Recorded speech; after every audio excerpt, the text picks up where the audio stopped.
Shalom, shalom à tous les enfants de Dieu, à tous ceux qui prendront la peine de pouvoir écouter cet audio. Que le Seigneur de gloire vous fortifie, qu'il vous éclaire davantage et qu'il réponde à toutes vos préoccupations. Donc nous sommes toujours sur notre enseignement qui est intitulé « Le péché, les péchés, l'iniquité ». Donc sur cet enseignement, nous sommes en train de voir comment se manifeste le péché, comment se manifestent les péchés ainsi que l'iniquité. Et nous avons essayé de voir un peu l'origine de toutes ces choses-là. Nous avons vu que, en réalité, c'est le diable. Vous voyez, parce que celui qui est le père du mensonge, celui qui est le premier pécheur, vous voyez, c'est le diable. Okay? Et en fait, ceux qui se reproduisent dans le jardin, c'est simplement lié à la désobéissance du diable, tout simplement. Vous voyez, parce que lui a péché. L'homme maintenant aussi a été tenté, aussi a commis la même action, c'est-à-dire parce que le péché c'est la transgression de la loi. Vous voyez, c'est-à-dire que quand il y a une loi qui est établie et qu'on la transgresse, c'est ça qu'on appelle le péché. Et quand on parle du péché originel, donc le péché sans S, on voit ici le péché, la loi du péché et de la mort selon Romains chapitre 8, versets 2 à 3, ouais, où il est écrit, on va prendre l'écriture rapidement. On va prendre l'écriture. Aujourd'hui, ce sera notre dernière partie. Donc, on va essayer de donner vraiment un maximum d'informations sur tous les aspects pour pouvoir apporter un maximum de connaissances. Donc, je prends le verset 2 dans Romains chapitre 8. Donc, Romains chapitre 8, verset 2. L'Écriture nous dit « En effet, la loi de l'Esprit de vie en Christ Jésus m'a libéré de la loi du péché et de la mort. » C'est-à-dire que tout être humain, comme nous avions dit, qui naît de la chair et du sang, a impérativement la souillure en lui. Cette souillure-là, c'est ça qu'on appelle la loi du péché et de la mort. C'est-à-dire un seul a péché, tous ont péché et sont privés de la gloire de Dieu. Okay? Et nous sommes gratuitement justifiés par le moyen de la rédemption qui est dans le Christ Jésus. Ça veut dire qu'en dehors de Christ Jésus, il n'y a pas de rachat, il n'y a pas de pardon, il n'y a pas de paix avec Dieu. Ok? Ça, il faut le connaître. C'est-à-dire c'est en Christ Jésus que nous obtenons le pardon avec Dieu. Ok? En dehors de Jésus-Christ, il n'y a pas de pardon. Tu n'es pas pardonné de tes péchés et tu n'as pas la paix avec Dieu. La paix, tu l'obtiens que par Jésus. Le pardon, tu l'obtiens que par Jésus. Oui. Ça, c'est le péché sans S. Nous avons vu que le premier pécheur, c'est le diable. Vous voyez? Parce que lui, il pêche dès le commencement. Okay? Il est menteur et père du mensonge. Quand il parle, c'est de son propre fond. Vous voyez? Donc, c'est très important de comprendre que d'abord, celui qui est le pécheur, c'est l'homme du péché, c'est le diable. Et maintenant, celui qui va maintenant communiquer en fait la pensée de désobéir à Dieu, ce n'est aussi que lui, le diable, qui a l'initiative de cette chose-là. Okay? Donc, ça, c'est quand on parle du péché, sans S. Le péché avec S, nous avions vu que ce sont les péchés que nous manifestions. L'impudicité, le mensonge, la haine, la cupidité, l'idolâtrie, la méchanceté, l'ivrognerie, tous les caractères que nous avions, qui ont été, qui ont été condamnés dans la chair. Parce que la Bible nous dit, dans Romains chapitre 8, toujours, au verset 3, « Car chose impossible à la loi, parce que la chair la rendait sans force, Dieu en envoyant à cause du péché son propre Fils dans une chair semblable à celle du péché, a condamné le péché dans la chair. » C'est-à-dire, toute œuvre de la chair, vous voyez, toute œuvre qui réside dans la chair, c'est ça, c'est là qu'on appelle tout ce qui est le mal. Quand tu peux voir les terroristes, c'est dans la chair. Quand tu peux voir les violeurs, c'est dans la chair. Quand tu peux voir les pédophiles, c'est dans la chair. Vous voyez, ce sont tout ça, tout le péché réside dans la chair. Voilà pourquoi je vous ai toujours dit que c'est très dangereux quelqu'un qui marche par la chair. Quelqu'un qui marche par la chair, il est dangereux. Pourquoi? Parce qu'il est imprévisible. Il est semblable à un esclave. Or, les esclaves, ce sont les païens. Vous voyez? Mais toi, tu es censé être libre. Mais si, dans ton attitude, on voit que tu n'es pas libre, c'est qu'il y a un problème. Ouais. Tu es dangereux, tu es imprévisible. Or, un enfant de Dieu, c'est celui qui marche comme Dieu. C'est celui qui vit pour Dieu. Or, quand tu vis pour Dieu, tu ne fais plus état de ta vie. Donc, quand tu demeures encore dans les péchés, la condamnation, la malédiction va te rattraper. Vous voyez? Parce que Jésus, par l'œuvre qu'il a accomplie à la croix, la Bible nous dit, il n'y a donc maintenant aucune condamnation pour ceux qui sont en Christ Jésus, qui marchent non selon la chair, mais selon l'esprit. C'est-à-dire que Quand tu marches selon l'esprit, il n'y a plus de condamnation. Mais quand tu marches selon la chair, il y a la condamnation qui plane sur ta vie. Est-ce que vous comprenez? C'est très important. Vous voyez? De comprendre qu'il n'y a pas de condamnation pour ceux qui marchent non selon la chair, mais selon l'esprit. Donc, dès lors où toi, tu commences à marcher, c'est pour ça qu'il dit, j'explique bien, il dit marcher. C'est-à-dire, une marche, ce n'est pas un accident. Est-ce que vous comprenez? Quand tu marches dans quelque chose, tu marches dans une voie, ce n'est plus un accident. Voilà pourquoi il dit bien marcher. Il ne parle pas d'accident. Parce que l'accident, quand il y a l'accident, vous voyez, c'est-à-dire que pour là, il y a le sang de Jésus-Christ qui est disponible pour te purifier de tout péché. Ça, c'est ce que nous avons vu dans le livre de 1 Jean chapitre 1. Mais lorsque tu marches dans une voie, c'est-à-dire que tu te plais dans cette voie, tu empruntes cette voie-là, là, pour toi, il n'y a plus de pardon. Mais un jugement terrible. Vous comprenez? Donc, très important de comprendre que l'œuvre de la croix nous a racheté du péché sans S et du péché avec S. C'est-à-dire des péchés comme les actes que nous posions lorsque nous étions encore païens. Vous voyez? Ça, c'est écrit dans le livre de Colossiens. Colossiens, nous voyons cela. Colossiens chapitre 2. Prenons à partir du verset 11. En lui aussi, vous avez été circoncis d'une circoncision qui n'est pas faite par la main des hommes, c'est-à-dire le dépouillement du corps de la chair, la circoncision du Christ. Oui, la circoncision passe aussi par le dépouillement du corps de la chair. Oui. Enseveli avec lui par le baptême, vous êtes aussi ressuscité en lui et avec lui par la foi en la puissance de Dieu qui l'a ressuscité d'entre les morts. Vous qui étiez morts par vos offenses. Ouais. Qu'est-ce qui faisait que tu étais mort? C'était les offenses que tu manifestais autrefois. Et par l'incirconcision de votre chair, il vous a rendu à la vie avec lui en nous faisant grâce pour toutes nos offenses. Ouais. Dieu t'a fait grâce pour toutes tes offenses. Tu as tué, Dieu t'a fait grâce. Tu as volé, Dieu t'a fait grâce. Tu as commis des crimes, Dieu t'a fait grâce. Ouais. Peu importe la chose que tu as fait, Dieu t'a fait grâce pour toutes tes offenses. C'est-à-dire qu'il n'y a pas une offense que Dieu ne peut pas pardonner. Vous comprenez? Ça, il faut en être rassuré pour que personne ne vienne te culpabiliser. Oh, toi, d'ailleurs, tu faisais ça. Oh, toi, d'ailleurs, tu faisais ça. Parce que le diable va toujours agir sur ton passé. Ton passé, c'est ton passé. Ton passé, tu es mort maintenant à ton passé. Tu es une nouvelle créature en Christ Jésus. Donc, on ne peut plus venir te dire, oui, il y a 20 ans de cela, toi, tu faisais ça. Non, ça n'a plus d'importance. Ça n'a plus de sens aujourd'hui en Christ Jésus. Parce que tu es une nouvelle créature. Tu es né d'en haut. Oui. C'est-à-dire, tu es né d'en haut. Bien sûr, physiquement comme ça, tu as des parents dans la chair, mais réellement, ta véritable identité, c'est la naissance d'en haut. Ta vie à toi, elle est cachée dans les lieux célestes avec Christ en Dieu. Vous comprenez? C'est-à-dire que tu es dans une famille, oui, qui est peut-être chrétienne, peut-être qui est païenne, mais néanmoins, Dieu ne te considère même plus comme étant de cette famille. Bien sûr, dans la chair, tu as une famille, mais spirituellement, tu appartiens à Dieu. Tu n'appartiens plus à ta famille biologique.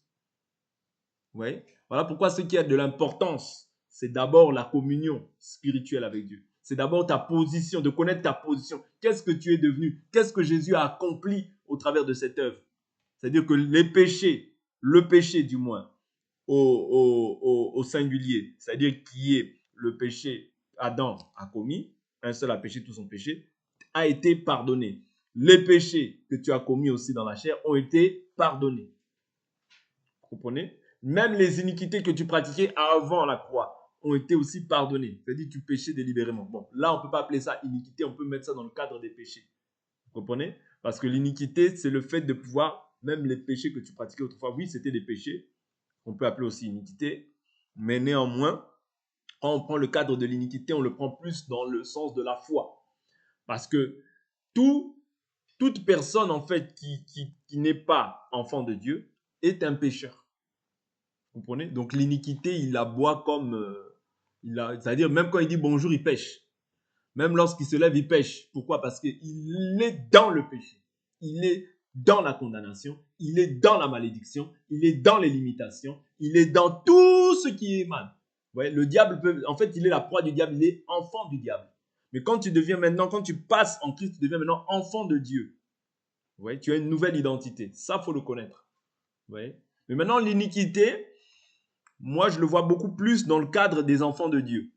Parce que l'iniquité, c'est maintenant le péché commis volontairement. Or, un païen pêche naturellement. Vous voyez? Un païen pêche naturellement. Mais le croyant, lorsqu'il marche dans le péché, c'est ça qu'on appelle l'iniquité. C'est-à-dire l'iniquité, c'est le fait de savoir qu'il y a des règles, des lois que Dieu a placées, mais toi, tu transgresses ces lois. C'est-à-dire que tu marches maintenant dans une voie qui est contraire à la volonté de Dieu. Là, on appelle ça l'iniquité.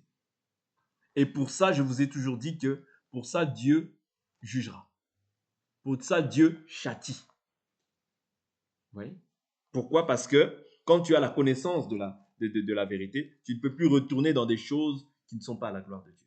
Okay? C'est très important. Donc, verset 14, il dit, il a effacé l'acte rédigé contre nous et dont les dispositions nous étaient contraires. Il a supprimé en le clouant à la croix. Il a dépouillé les principautés, les pouvoirs et les a publiquement livrés en spectacle en triomphant d'eux par la croix. Vous voyez? Donc, il a effacé l'acte qui était rédigé. Il y avait des actes qui étaient rédigés, de malédiction, peut-être de mort, de limitation. Peut-être les sorciers avant la croix avaient décidé peut-être de pouvoir te tuer en 2000, je ne sais pas, 2000, peut-être 25. Mais Dieu, toi, t'a racheté juste avant. Vous voyez, vous prenez toutes ces choses-là ont été effacées. Peut-être qu'il y avait dans ta famille des personnes qui, peut-être tes aïeuls, avaient peut-être prononcé des malédictions. Ces choses-là ne peuvent plus t'atteindre parce qu'elles prennent maintenant fin à la croix.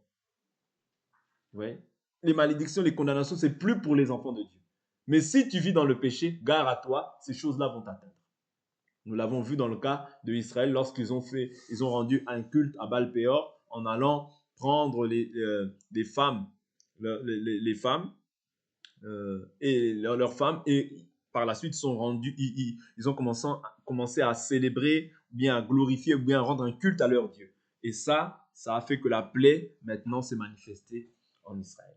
Vous comprenez? Donc c'est très important. Dans le cas de l'Église aussi, c'est la même chose. Lorsque toi maintenant tu te détournes de la voie du Seigneur, ouais, pour vivre dans le péché, ou pour vivre dans l'iniquité, sache-le qu'il y aura des conséquences aux actes que tu poses. Voilà pourquoi ce n'est pas un jeu. Quand tu as mis ta main à la charrue, tu ne peux plus regarder derrière. Vous voyez? Du moins, si tu es un enfant de Dieu, Dieu te châtiera. Mais si tu n'es pas un enfant de Dieu, il n'y a pas de souci. Continue à pécher. Ouais, continue à pécher. Il n'y a pas de souci. Mais Dieu châtie tout fils qu'il agrée. Si Dieu t'agrée, il doit te châtier. C'est la preuve de son amour. C'est le signe de son amour. Un enfant de Dieu qui pêche, Dieu doit lui faire passer par des moments difficiles, par des humiliations, par des choses pour qu'il comprenne que là, tu t'es mal comporté. Là, tu as mal agi. Ne reproduis pas cela. Vous voyez? C'est une manière de te corriger pour te ramener toujours dans la voie du Seigneur. Vous comprenez? Donc, il ne faut pas te décourager quand Dieu te reprend, mais plutôt glorifier Dieu de ce qu'il t'a repris parce que tu es allé vers un chemin de la mort. Le péché, c'est la mort. Hein? Vous ne croyez pas. Quand tu vis dans le péché, tu vis déjà dans la mort. Quand tu pêches et que tu te sens bien, tu vis déjà dans la mort. Parce que hier, je vous ai dit que toute injustice est un péché. Refuser de faire le bien, c'est un péché. Tu as la possibilité de faire le bien, mais tu refuses dans ton fort intérieur. Tu commets un péché. L'injustice, c'est aussi un péché. Quand tu es injuste dans tes choix, tu pêches selon Dieu. Voilà pourquoi un enfant de Dieu doit être juste. Parce que notre Dieu est juste. La Bible nous dit que Dieu est un juste juge. Même quand il te juge, toi, lorsqu'il te fait mal, quand il te châtie, Dieu a toujours raison. Dieu a toujours raison. Tout homme doit être reconnu menteur. Dieu seul doit être reconnu comme étant vrai. Vous comprenez? Donc, c'est très important de comprendre ces aspects-là. Quand nous comprenons que le péché et les péchés ont été effacés, même tout ce qu'on commettait avant la croix a été effacé. Mais au jour d'aujourd'hui, quand tu es en Christ, il faut faire attention. Il faut prendre garde. Ouais. Surtout à ne pas marcher dans une voie tortueuse. Parce que la Bible nous dit, telle voie paraît droite à un homme, mais son issue, c'est la voie de la mort. Voilà pourquoi, ça c'est Proverbe 14, verset 12. Ouais, voilà pourquoi il faut toujours examiner la voie que tu empruntes. Toujours t'examiner en toi-même. Est-ce que je suis encore dans la foi? Est-ce que je marche convenablement par rapport au Seigneur? Ouais. Est-ce que mon cœur médite toujours de bonnes choses? Est-ce que mes pensées sont toujours sanctifiées? Est-ce que tout mon être est encore pleinement au Seigneur ou j'ai encore gardé ma vie en quelque chose? Ce n'est pas trop tard. Parce que le trop tard, c'est quand ton souffle de vie part. C'est fini là, maintenant tu rendras compte. Tu ne vas plus parce que la Bible est claire. Hein.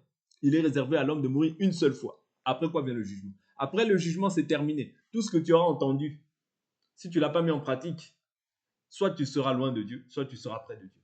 Ne vous trompez pas. Vous voyez? Quand il y a un péché, quand tu as un péché non confessé, ce n'est pas pardonné. On ne vous trompe pas. Voilà pourquoi il faut prendre la peine de pouvoir s'examiner, de pouvoir se repentir, de pouvoir confesser ce péché. Si nous confessons nos péchés, il est fidèle et juste pour nous les pardonner. Si tu ne confesses pas, tu n'es pas pardonné. Toi, tu as volé quelqu'un, Seigneur, pardonne-moi. Oh, pardonne-moi de quoi? Pardonne-moi parce que j'ai volé. Vous comprenez? C'est comme ça qu'on marche. Et tu vas voir la personne, tu vas restituer. Est-ce que vous comprenez? Oh Seigneur, pardonne-moi de tous mes péchés. Toi, tu as insulté quelqu'un tout à l'heure, mais au lieu de demander pardonne-moi, Seigneur, parce que j'ai insulté. Ah non, bah si je dis ça, on va dire que j'ai insulté. Non, c'est comme ça que tu dois marcher. Pardonne-moi, Seigneur, j'ai insulté. Pardonne-moi, Seigneur, je me suis prostitué. Pardonne-moi, Seigneur, j'ai fait telle chose qui n'est pas à ta gloire.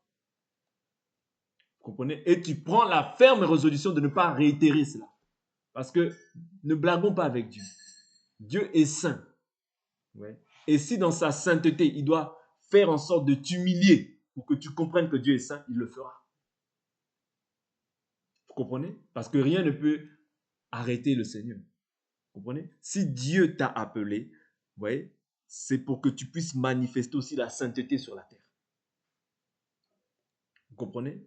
Ce que Dieu veut, c'est quoi? C'est notre sanctification. Que nous abstenons de toutes sortes de mal. Sans nous livrer aux convoitises comme le font les païens. Les païens, ils font ce qu'ils font. Ce qu'ils veulent, du moins. Parce qu'eux, ils ne sont pas en alliance. Mais toi, quand tu as accepté Jésus-Christ, c'est toute une alliance.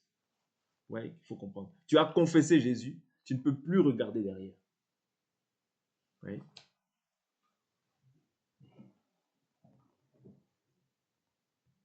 Tu ne peux plus regarder en arrière. Oui. Regarder en arrière, c'est mépriser, c'est insulter le Seigneur. C'est crucifier à nouveau le Seigneur sur la croix. C'est outrager le sang de l'alliance. Faisons attention à tout ce que nous faisons, parce que ce n'est pas en vain que Dieu apporte l'épée. Donc je prends une écriture dans le livre de Timothée, où il est écrit,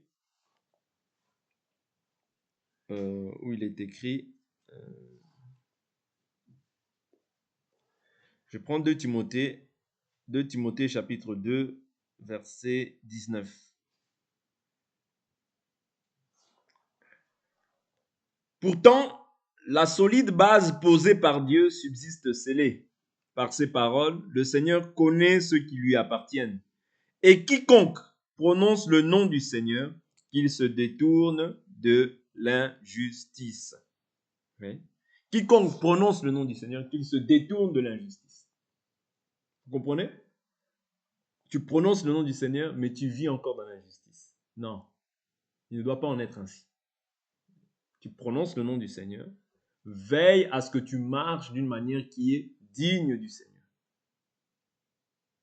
Parce que le Seigneur jugera. Oui.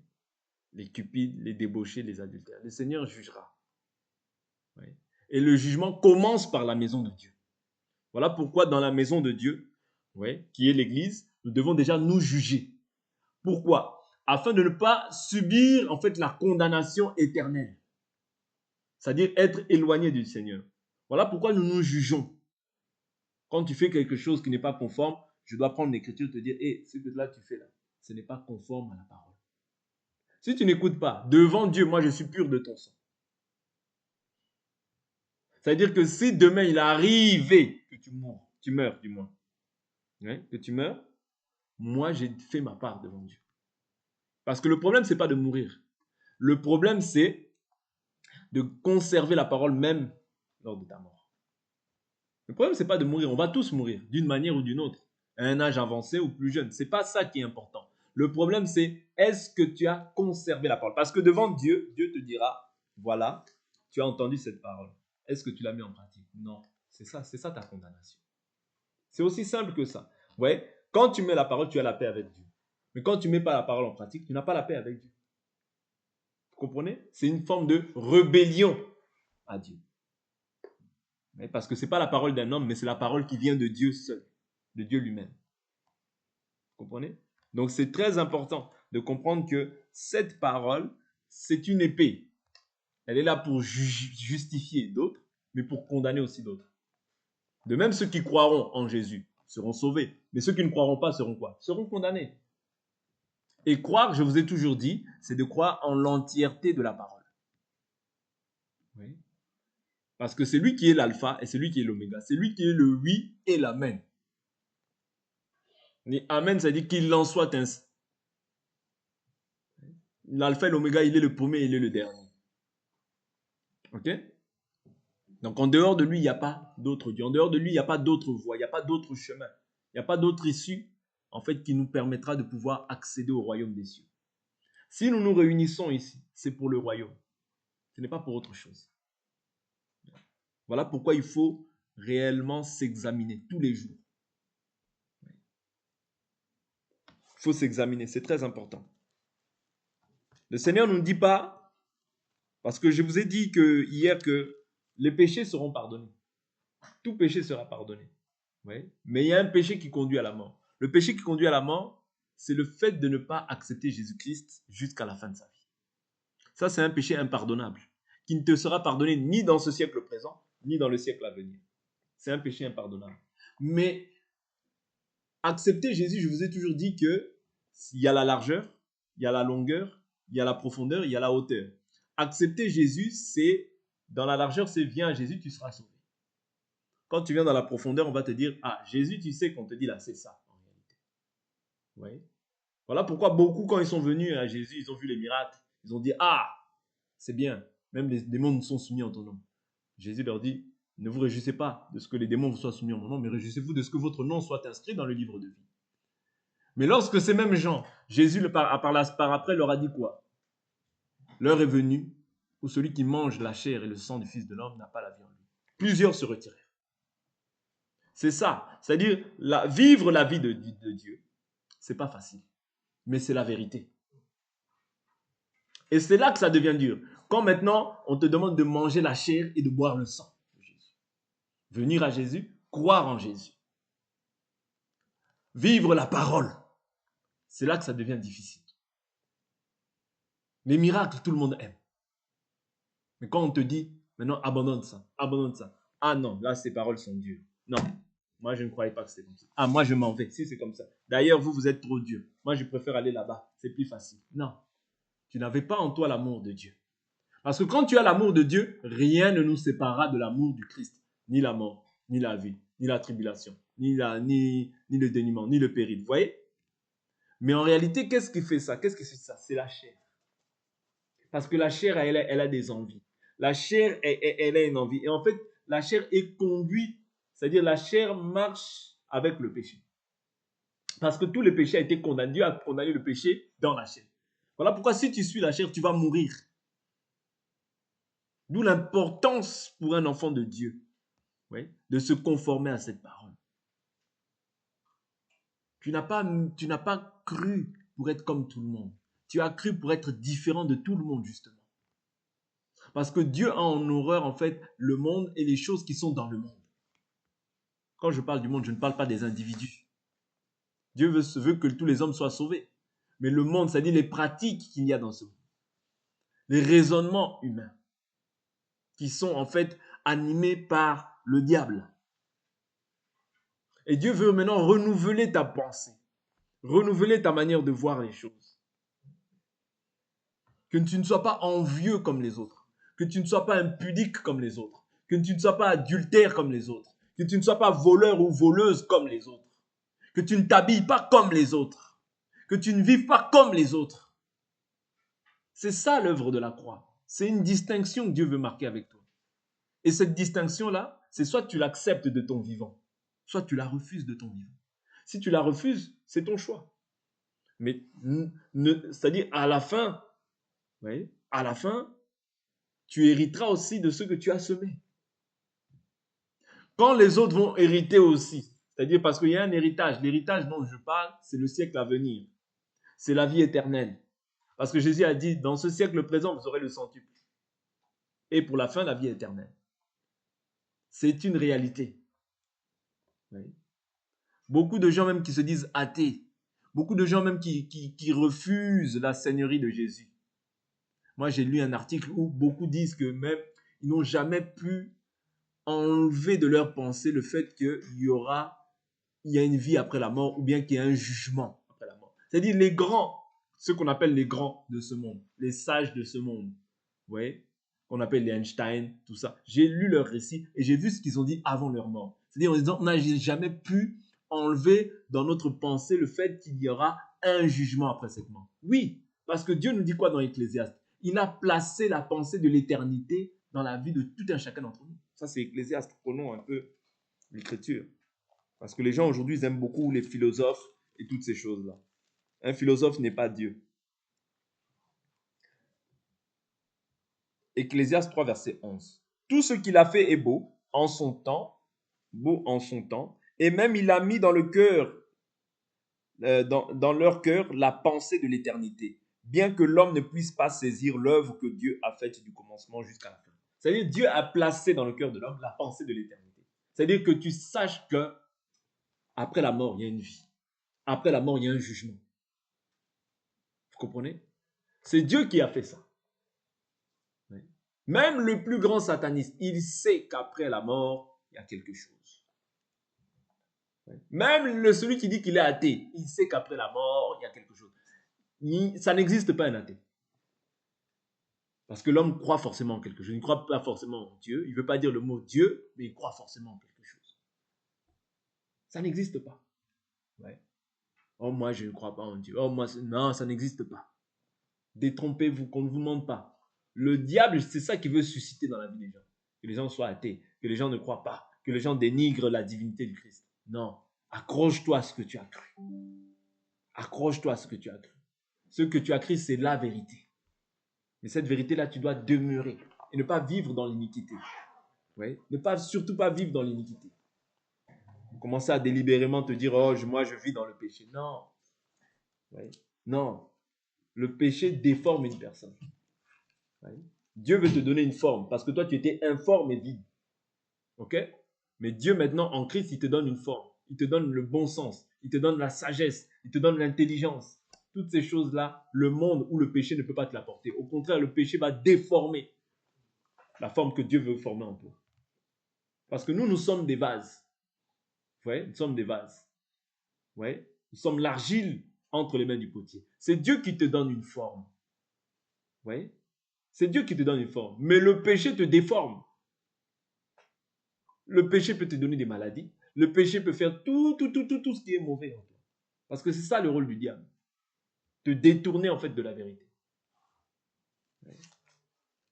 Je vous ai parlé de l'iniquité en vous disant que l'iniquité, c'est le péché qu'on fait délibérément. Voilà pourquoi Jésus, qu'est-ce qu'il dit? Arrière de moi, je leur déclarais quoi? Ça, c'est Matthieu chapitre 7, verset 8. Beaucoup diront, vous connaissez cette écriture, hein? Beaucoup diront, Seigneur, en ce jour-là, n'avons-nous pas prophétisé en ton nom? N'avons-nous pas chassé les démons en ton nom? N'avons-nous pas fait des miracles? Alors je leur déclarais, je ne vous ai jamais connu. Retirez-vous de moi, vous qui commettez l'iniquité. Ce n'est pas parce que quelqu'un fait des miracles. Ce n'est pas parce que quelqu'un prêche la parole. Ce n'est pas parce que quelqu'un parle au nom de Jésus ou chasse des démons que réellement il a Dieu. Vous voyez? À Dieu, celui qui respecte les principes que Dieu a établis. À Dieu, celui qui demeure dans la doctrine qui est établie. Quand tu ajoutes quelque chose, tu n'as plus Dieu. Quand tu retranches quelque chose, tu n'as plus Dieu. Voilà pourquoi on doit vous dire la vérité. Qu'elle blesse ou pas, on vous dit la vérité. Tu la mets en pratique, gloire à Dieu. Tu la mets pas en pratique, gloire à Dieu. Mais néanmoins, devant Dieu, moi, j'aurais fait ma part. C'est ça qui est important. Ce n'est pas de chercher à plaire aux hommes. Ce n'est pas de chercher à câliner les gens. Non. C'est de chercher à annoncer la vérité pour le salut de tout un chacun. Voilà pourquoi Paul dit quoi? Il dit à Timothée, veille sur toi et sur ton enseignement. En agissant ainsi, tu te sauveras toi-même et ceux qui t'écoutent. C'est-à-dire tout le monde ne t'écoutera pas. Il dit ceux qui t'écoutent. C'est-à-dire il y a des gens qui vont écouter. Mais d'autres qui ne vont pas écouter. Vous voyez? Parce que je vous ai toujours dit que cette parole, elle ne plaira pas à tout le monde, jamais. Tu ne pourras jamais faire l'unanimité. Si Jésus n'a pas fait l'unanimité, ce n'est pas toi qui vas faire l'unanimité. Vous comprenez? Mais néanmoins, ceux que Dieu a connus d'avance, ceux que Dieu a prédestinés à ce salut, ils entendront et ils se convertiront. Oui. Parce que cette parole, elle est réservée à une race. Elle n'est pas réservée à tout le monde. Oui. Mais elle est réservée à une race que Dieu a connue d'avance. Ceux-là, ils recevront cette parole. Même si elle sera dure, mais ils la conserveront. Je vois la race de Pierre. Quand Pierre dit, nous savons que toi, tu as les paroles de la vie. Vous comprenez? Nous savons. Il a dit, mais à qui irions-nous? Nous savons que toi, tu as les paroles de la vie. Accroche-toi à l'évangile. Le péché ne t'apportera rien dans ta vie, si ce n'est des problèmes et des problèmes. Le péché, ça n'apporte que les problèmes. Quand tu fais les choses de manière cachée, tôt ou tard, ça se révélera. Parce que le péché, même si tu le caches. Adam, il a voulu cacher son péché. Mais Dieu, qui est même plus puissant que le GPS qu'on voit aujourd'hui, Dieu a dit, prenez telle tribu, prenez telle famille, prenez telle personne, c'est lui qui a péché. Vous comprenez? C'est-à-dire le péché, tôt ou tard, même si tu l'as enfoui, parce que les choses que Achan avait pris, l'interdit qu'il avait pris, il l'avait enfoui dans sa tente. Mais Dieu voit tout. Il a dit le péché là. L'interdit est entré dans le camp. Et quand l'interdit est entré dans le camp, ça a créé la mort. Ton péché peut entraîner plusieurs personnes à pécher. Voilà pourquoi garde-toi. Parce que quand tu pêches, Dieu va aussi te châtier selon la rigueur par rapport au péché aussi que toi tu as effectué. Oui. Ne blague pas avec le péché. Le péché, en fait, c'est une proposition du diable. Voilà, si on peut le définir ainsi. C'est une proposition que le diable te donne.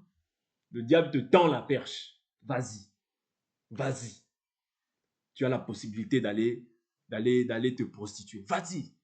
Qu'est-ce que tu attends? Tout le monde le fait. Pourquoi toi tu ne le fais pas? Tu es tenté dans ton cœur. Ton cœur est en train d'être tenté. Je le fais, je ne le fais pas. Je ne le fais plus. Mais à la fin, tu regretteras. À la fin, tu regretteras. Après, c'est toujours après coup. Ah, tu vas regretter. Tu vas t'asseoir, tu vas mettre ta main sur ta tête. Pourquoi? Parce que tu n'as pas voulu écouter les conseils. Quand on n'écoute pas les conseils, il y a toujours les conséquences qui vont te corriger. Peut-être la maladie. Parce que Dieu peut permettre que tu sois sauvé, mais avec le sida. Mais tu es sauvé, mais tu prends toujours les médicaments. Et tu seras sauvé, mais avec le sida. Parce que quand on n'écoute pas Dieu, c'est les conséquences qui doivent agir. Voilà pourquoi quand tu entends cette parole, ouvre bien ton oreille. Que ton oreille soit réellement circoncis. Ouais. Et qu'elle écoute pour le salut. Que Dieu vraiment ouvre ton entendement spirituel pour que tu comprennes en fait ces choses. Que ces choses-là, ce n'est pas un jeu, mais c'est la vie ou la mort. Tu le gardes, c'est ta vie. Et la Bible est claire, hein, je veux m'arrêter là. La femme qui craint Dieu. Quand on parle de la femme, on peut prendre aussi l'aspect de l'Église. La femme qui craint Dieu, c'est celle qui sera louée. La beauté est vaine. Oui. La femme qui craint Dieu, c'est celle qui sera louée. Parce que l'Église est considérée aussi comme une femme, l'épouse de Christ. C'est-à-dire que quand Dieu voit que vous mettez la parole en pratique, Dieu va aussi vous honorer. Oui. Dieu va aussi vous honorer pour les efforts que vous faites pour son nom. Dieu va vous récompenser. Vous comprenez? Voilà pourquoi demeurons fidèles. Ne te livre pas au péché pour de l'argent. Ne te livre pas au péché pour quoi que ce soit. Non. Si tu as donné ta vie, tu l'as donnée. C'est fini, tu ne la récupères plus. Ok? Mais ne te dis pas, oh non, bon, moi je suis jeune, j'ai le temps. Non, tu n'as pas le temps. La Bible dit, rachetez le temps, les jours sont mauvais. Je vous dis toujours, ouais, s'il y a la paix dans ce monde-là, c'est parce que nous, l'Église, nous sommes là. La présence du Saint-Esprit est là. Quand nous, l'Église, nous partons à l'enlèvement, il n'y a plus de paix sur ce monde, dans ce monde. Je vous dis la vérité. Quand Satan va descendre, il n'y aura plus la paix. Il n'y aura plus la paix. C'est-à-dire, c'est nous, l'Église, la présence du Saint-Esprit qui permet qu'il y ait la paix dans ce monde. un semblant de paix. Quand on dit, oh, il y a la paix, tu sors tranquillement. Oui, il y a la paix. Mais le jour où l'église va l'enlever, si tu rates l'enlèvement, tu vas souffrir. Toi qui as entendu la parole, tu vas souffrir. Si tu veux être sauvé, il faut que tu acceptes la mort. Si tu n'acceptes pas la mort, tu prendras la marque sans sortir. Et toi et nous, on se connectait sur la terre. Toi et moi, c'est fini. On ne se connectera plus. Parce qu'on ne se verra plus jamais. Tu iras dans ton coin. Moi, j'irai dans mon coin. Moi, j'irai dans les coins des saints. Toi, tu iras dans les coins des sorciers. Voilà pourquoi quand tu entends cette parole, réjouis-toi. Réjouis-toi parce que sinon, si tu refuses cette parole, je vous assure qu'il y a des conséquences quand on refuse la parole. Judas, quand il a vendu la parole, qu'est-ce qu'il s'est fait? Il est parti se pendre. Vous comprenez? Donc, il y a des conséquences quand on rejette la parole. Que Dieu nous bénisse. On va s'arrêter là pour aujourd'hui. On va prier.